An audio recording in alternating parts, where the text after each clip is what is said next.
अस्सलाम वालेकुम। मेरा नाम तनवीर सैन टोक सारन शरीफ दा मैं रहने वाला मंडी बावलदीन ते थोड़े जे माल्टे तान थोड़ी शकरगंजी सी वेच के आ गया 300-400 दी।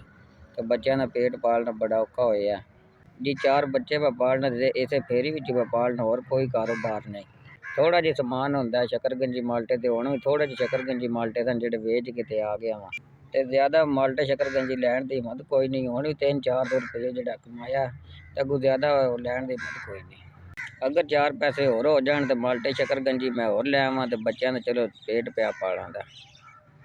इस महंगाई विच 4 बच्चे मैं पालना फेरी ला के ते बड़े औखे पे पालना।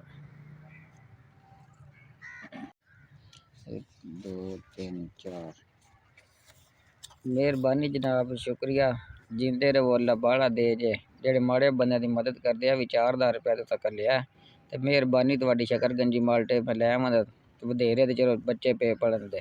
ते हुण भी जेह्ड़ा समान है असीं वेच आए ते पेटी खाली है ते जेह्ड़ा तुसें 4000 घल्लेआ अल्लाह तुहानू बाहला दे। अल्लाह खुश वस्सो, अल्लाह बाहला दे जे। मेहरबानी ते सुबह फिर मैं शकरगंजी माल्टे लै आवां दा ते अपनी दिहाड़ी ला लां दा।